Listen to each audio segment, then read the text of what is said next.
Selamat sejahtera pelajar 4A1. Okey, so hari ni kita akan masuk kepada unsur dalam kala 3. So kala 3 dia macam tu horizontal. Okey, horizontal bukan macam ni. Ini menuruni kala, ni merentasi kala. So kita tengok kala ketiga. Okey, so kala 3 terdiri daripada natrium, magnesium, aluminium, silikon, fosforus, sulfur, klorin dan juga argon. So perasan tak dekat situ? Okey. Merentasi kala ni kala 1, ini kala 2, ini kala 3. So ini merentasi kala 3 dari kiri ke kanan. Kita ada natrium, magnesium and so on. Yang saya sebutkan tadi. So kita nak tengok hari ni kala ketiga. Okey. So ini adalah sifat-sifat kala ketiga. Okey, awak boleh perhatikan. Natrium, magnesium, aluminium bersifat logam. Okey, so ini logam. Silikon dia bersifat metalloid ataupun separa logam. Metalloid ini dia separuh logam. Okey, separuh logam. Okey, fosforus, sulfur, klorin dan juga argon bersifat bukan logam. Okey, so ingat natrium, magnesium, aluminium duduk sebelah kiri, dia biasanya logam. Sebelah kanan biasanya bukan logam. Silikon di tengah-tengah. Okey, dia bersifat metalloid ataupun separuh logam, separa logam. Okey. So ini adalah unsur-unsur yang tadi. Magnesium sebagai penyala api, fosforus bahan api, okey. Aluminium nak buat tin, minuman, sulfur sebagai racun kulat. Okey. So bagaimana perubahan sifat fizik merentasi kala 3? Okey, merentasi kala 3. Okey, tengok situ. Merentasi kala 3 daripada kiri ke kanan. Nombor protonnya semakin bertambah. Okey, semakin bertambah. Okey, Na jadi 11, 12, 13 and so on sampai 18. Okey, apabila merentasi kala nombor protonnya semakin bertambah, makanya nombor elektron juga sama, semakin juga bertambah. Okey, so apabila elektron bertambah, proton bertambah, apa jadi? Okey, saiznya semakin berkurang. Kenapa berkurang? Okey, sekejap lagi cikgu akan terangkan Okey, sekejap lagi cikgu terangkan. Alright. So, okey, dekat bawah tu nampak tu, apabila cas positif dalam nukleus bertambah, okey, semakin merentasi kala kiri ke kanan, cas positif dekat nukleus semakin bertambah. Okey, nampak? Proton semakin bertambah. Yang ni kan duduk dalam nukleus. So, dia semakin bertambah. So, bila semakin bertambah, daya tarikan nukleus terhadap elektron valence semakin kuat. Okey, so ni cikgu nak terangkan kat sini. Okey, kelas. So ini dia yang saya lukiskan. Okey, semakin merentasi kala daripada kiri ke kanan, kala ketiga. Okey, perhatikan nombor protonnya semakin bertambah. So bila nombor proton bertambah, okey, nampak dekat nukleus ni cas proton dia pun semakin bertambah. Okey, dan dia tetap kala 3 merentasi kala dia masih kala 3. 3 je kala dia. Okey, nampak? Petala dia 3 je. 1, 2, 3. 1, 2, 3. 1, 2, 3. 3, 3. Tetapi apa perbezaan antara kala 3 ni? Nombor proton sahaja merentasi kala 3, iaitu daripada kiri ke kanan, dia semakin bertambah. Apabila nombor proton bertambah dekat nukleus ni, okey, semakin bertambah, ini 11, 12, 13, 14, 15. Okey, so daya tarikan nukleus dia semakin kuat. Okey, nukleus daya tarikan dia terhadap elektron yang paling luar dia. Elektron paling luar ni, yang paling luar ni, terhadap nukleus dia semakin bertambah. So, nukleus dia semakin menarik elektron valence yang paling luar. Okey, nukleus tu semakin tarik. Merentasi kala tu dia semakin kuat untuk menarik elektron valence dia. Maka saiz atom daripada kala 3 ni, daripada kiri ke kanan semakin berkurang kerana daya tarikan nukleus terhadap elektron valence-nya semakin bertambah. Okay, ingat, cas positif pada nukleus bertambah, daya tarikan di nukleus bertambah.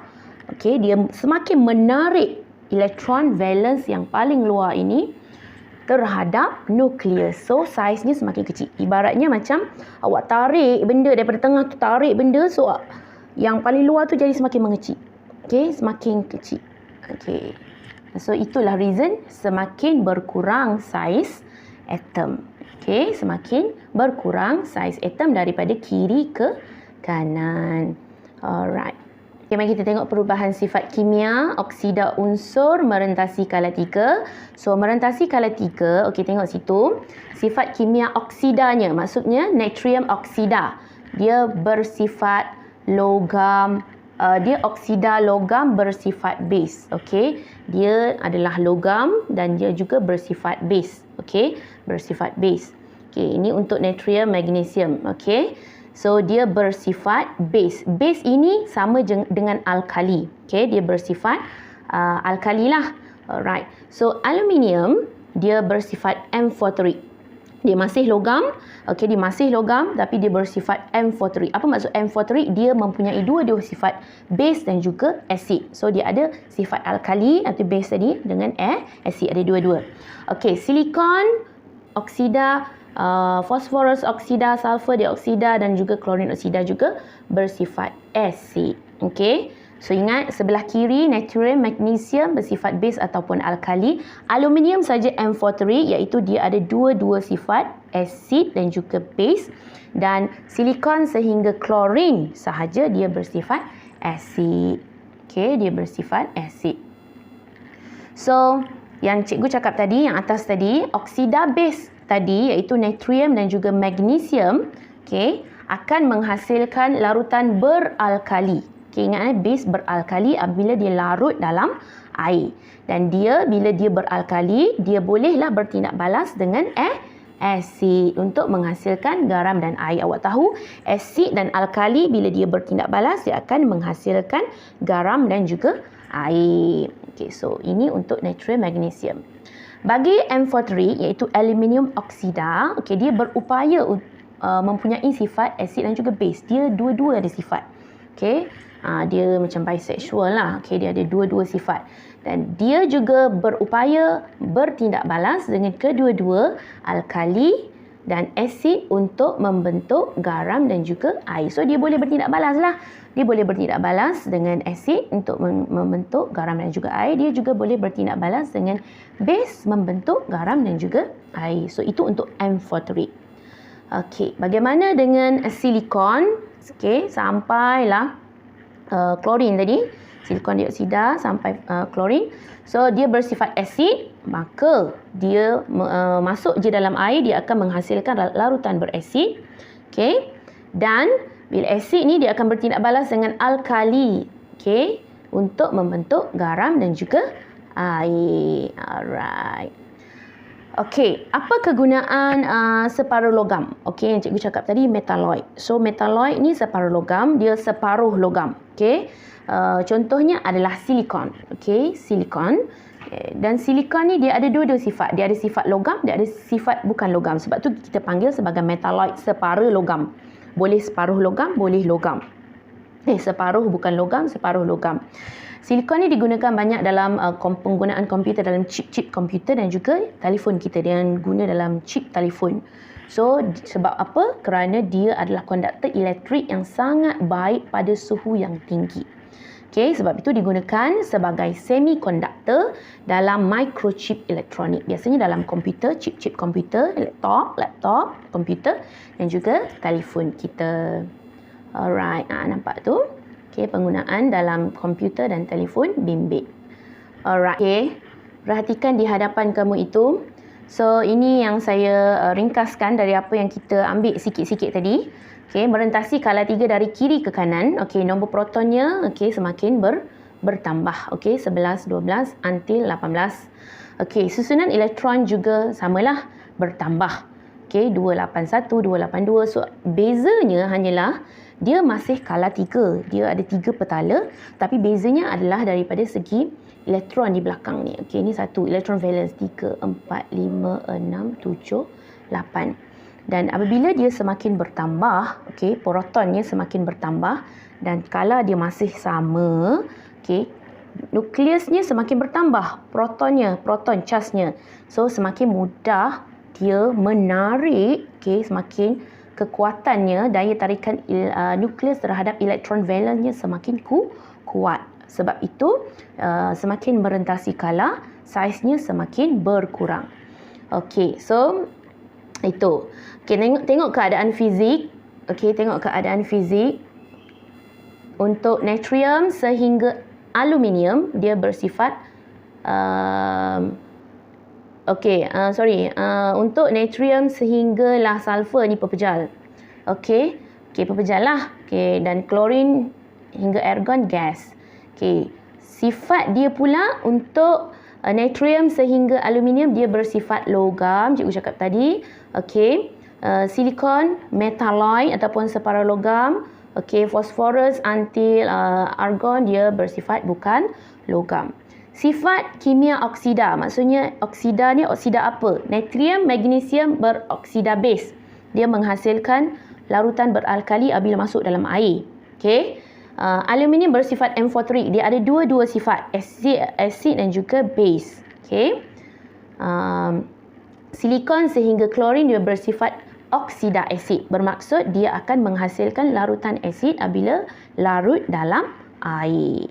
So, asid ni kalau larut dalam air menghasilkan larutan berasid. Larutan berasid pH 1 sehingga pH 6. Base larutan alkali pH 13 pula. pH 8 sehingga pH 14. Okey, so itu adalah untuk sifat dia. Okey, mari kita tengok saiz. Okey, saiz semakin berkurang, okey, kerana apabila proton bertambah, elektron juga bertambah. Daya tarikan nukleus dan elektron valence semakin kuat. So, dia semakin kuat, dia menarik elektron valence yang petala terluarnya ke arah nukleus. Sebab itu saiznya semakin berkurang.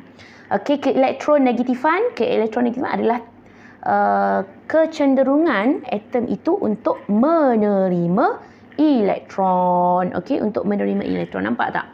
Dia semakin 5. Elektron valence-nya 5, 6, 7, 8.